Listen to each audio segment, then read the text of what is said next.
Thank you, everyone, for sticking around. Again, my name is Basil Siakos. I'm the Director of Programming. Gives me great pleasure to start with a very special guest. Please join me in welcoming the subject of the film, Hatidze, to join us.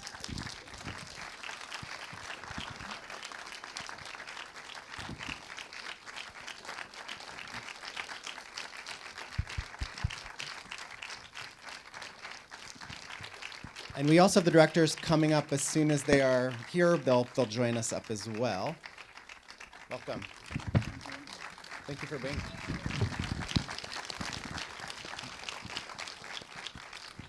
So I want to thank you so much for joining us in New York City. And I want to just start by asking a couple questions for you, and then we'll let the audience also have a chance. So first question is really, how did you get involved with this project? Първото прашање, многу сум сакал од Господ, викам да се преклучам за вакви работи и преклучев. Господ ми подаде. About the first question, from always she wanted to do something like this and to share her story, and now that happened. And what is it like? Have you traveled very much with the film, and how does it feel to have people around the world seeing your story? Ова е четврти пат. Првиот пат сум бил во Шведска. Првиот пат за Швейцарија сум бил, вториот за Сарајево, третиот за Турција, сега за Америка. This is her fourth trip. The first time she went in Switzerland, then in Turkey, then in Sarajevo, and now finally her biggest wish was to come in America. And what does it feel like to have people see your story, to come from such a remote place, but to be able to share your story all over the world? Многу убаво го се чувствувам кога сум тука у Нью Йорк. Значи, фала многу на сите. She's feeling very good when she's sharing the story with the people and the comments from the people that she's receiving, and she's really happy that now she is here especially. Excellent. I'd love to have people have a chance to ask Hatidze some questions. If you have anything you want to ask, please don't be shy. We'll start right here.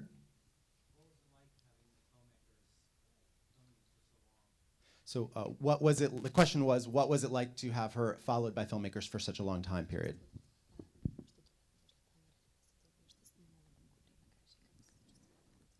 Прво сум имала вака трема малце, ама после се навикнав. Многу убаво. In the beginning that was strange, but then she got used to that. 3 години. The movie was shooting like for 3 years. They've been there, the filmmakers with her, and they've been sharing all of the days and all of the things there. Yes, right there, please. The question is, has Hatidze been able to rebuild the beehive, the whole beekeeping situation? Да.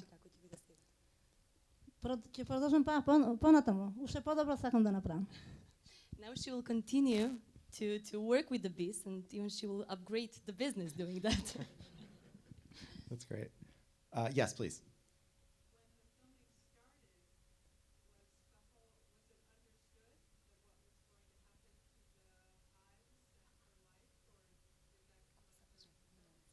So the question is really about how much of the structure and story was known at the beginning for the film, and did you have a sense that this would happen in terms of the things that happened within the film? Да. Да, тоа одма сум пречувствувала дека понатака ќе оди, мене добро ќе не биде.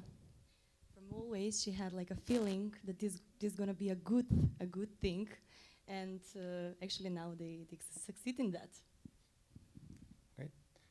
Other questions? Yes, please. Right. So the question is, how did she become involved with it? How did they find Hatidze in particular?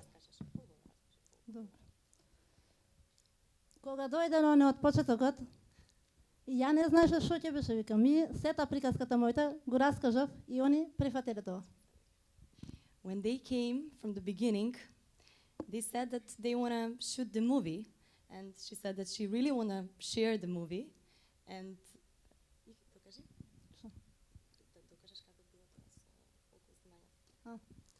Първо беше Любо и Данка и Феко, а после Тамара се проключи и Самир. Prvo došla, first of all, sorry. First of all came Ljubo, this is one of the director, and then came Tamara and the cinematographer there, and this is how they started. She want to share this. И почнахме първо они, кога ставиле шаторите, и спиеле, я почнах да им пеем на ним, и понова станале, огин палихме и на звездите гледахме, приказка направихме. When they came, actually, they put it their tents there. They started to sing there and dance with fire there and looking the sky, and then they made the story. All right. Yes. Next question? Yes. What happened to the neighbors? The question is, what happened to the neighbors after the filming stopped? Тамо се ушони. И натака одат, и натака одат. They're still there. They're going from one place to another, all the time changing. So they're nomadic and they travel around, right? Okay. Yes. So then did you know that they were going to move next to you when the filming started? Right. So the question is, if they are nomadic, then was this something that happens? Is it cyclical? Does it happen all the time that they come back and go back?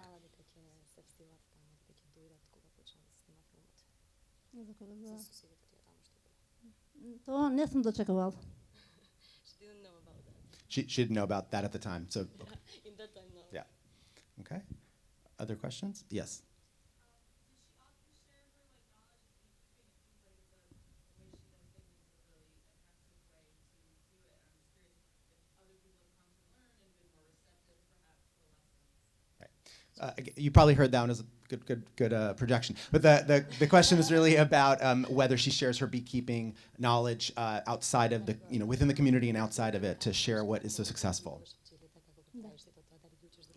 Да, сите от мене сега уште по-убаво се научиле и сакат да продолжат со пчеларството. They all learned from her for the beekeeping, and she's sharing her knowledge all the time, and they're learning even more and more all the time. And I have a quick question. So, in terms of the filmmakers when they came to see you, what was the understanding with your mother, with other people within the sort of within your community in terms of the project? Did they know what it was going to be?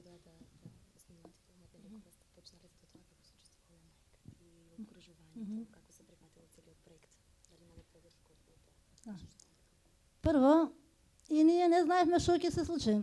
После, полека, кога дознаеш јас нешто на Љубо, на Тамара, сум кажал дека ќе напредуваме со филмот и сите се радовале. First, they didn't know what's going to happen, so they just started, and after that, they just progressed the thing, and now that happened. Okay.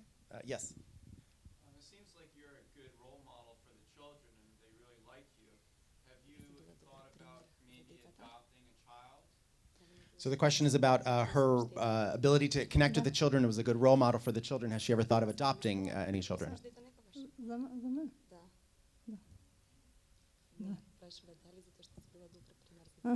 Да. Да. Съм да. Да. Јас многу го сакам децата и тоа сум помислила, ма така не се случи дека со кучето некој проблем имаше таа до животен, до гроба ќе го имам таа мислата, таа никогаш не се враќа назад. She thought about that because she really loved kids, but she had like the incident with a dog, and from that moment, that didn't happen actually, really. But she wanted. Great. Yes, please. Yeah. So the question is about the celebration that happens within the film. What is that, a festival? What is that, a yearly thing? Does it happen often? Sorry, There's like a celebration, a festival within the film. Okay. What is that, and does it happen regularly?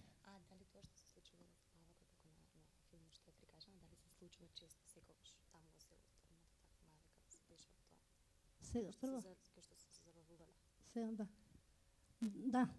Тоа иначе нешто многу убаво беше и то се учествува. Сите начин се забавувале. Тоа интересно беше многу. Yeah, that's like a tradition that is happening all the time. Great. Yes, please.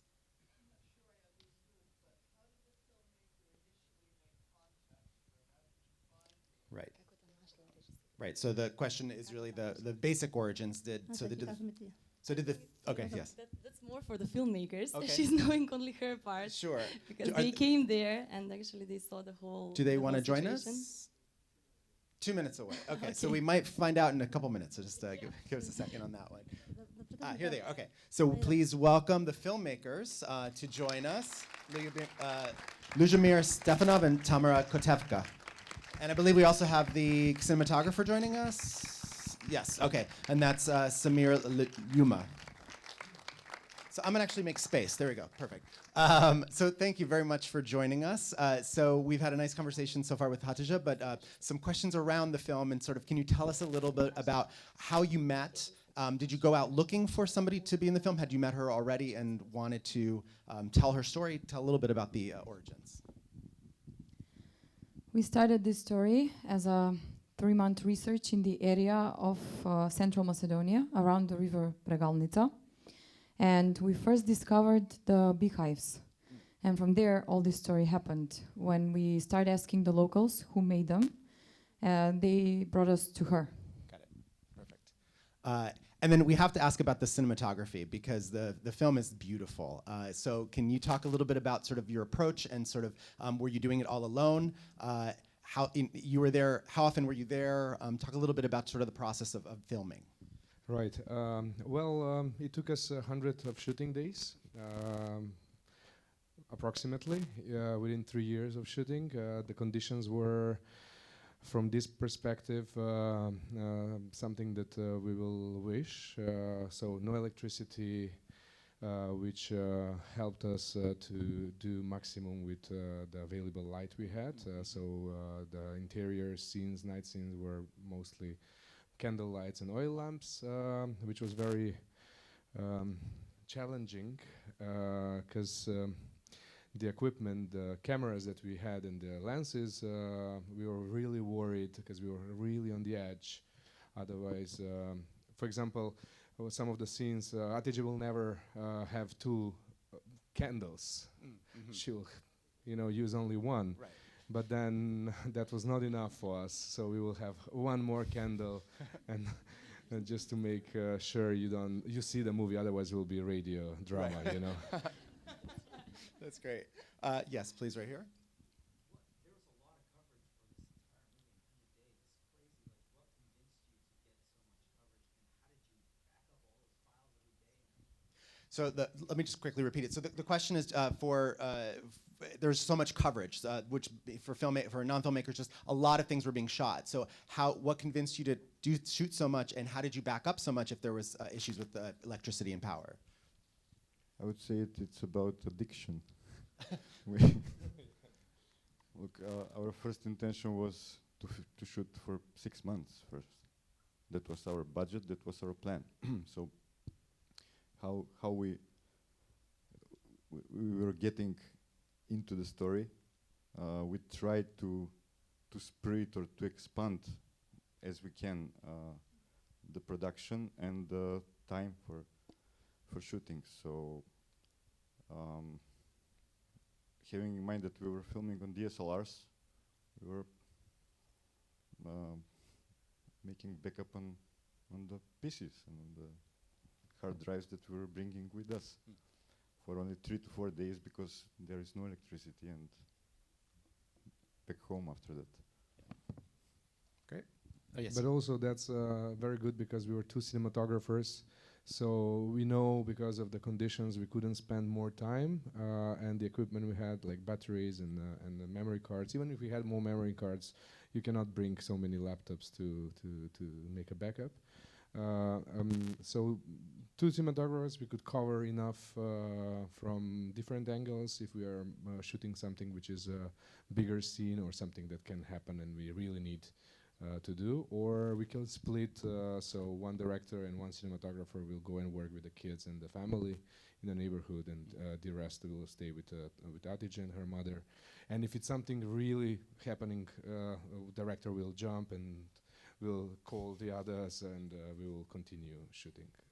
And can you talk a little bit, for shooting for so long, At what point did you know what the story was going to be? Was that really in the edit, or did you have a sense as you were going through it? At what point did you have a sense of, okay, this is the story we're going to tell?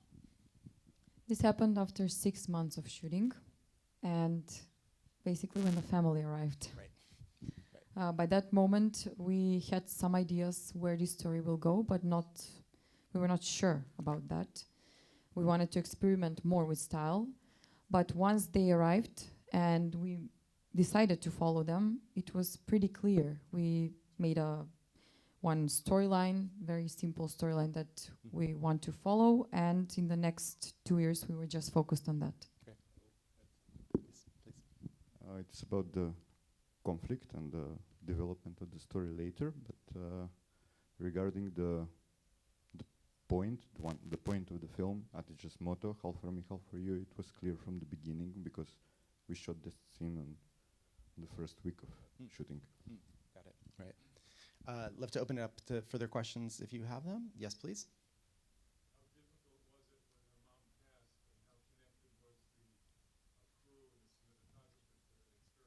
So the question is about when Hatidze's mom passes and how difficult that was for not just Hatidze but the rest of the crew who have been filming for a while.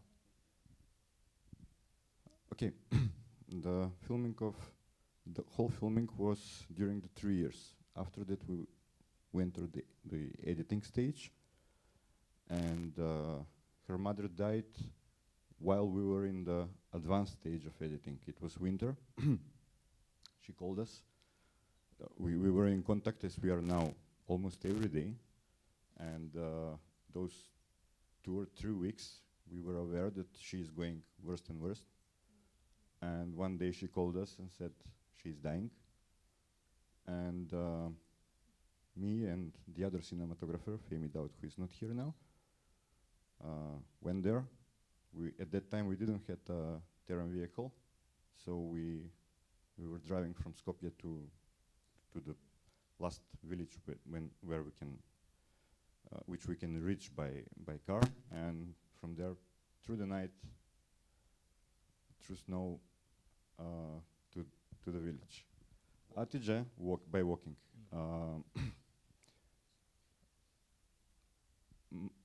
During our coming from Skopje to the village, to Bekirlia, the mother dies already. And in the backyard, when we arrived, it was around midnight. There were some of her relatives, 5 or 6, around the fire. And when we entered the backyard, they were pretty much upset because said, "Hey, what are you doing here with the cameras?" But she was aware that we want to film that. She grabs us on the hand and let us inside to shoot the stand. For me, personally, it was the most difficult part of filming, ethically, of course. Thank you for the question. We have time for one last short question if anyone is burning to ask something and follow up from you. So the question is about how difficult was it to get funding for this kind of film?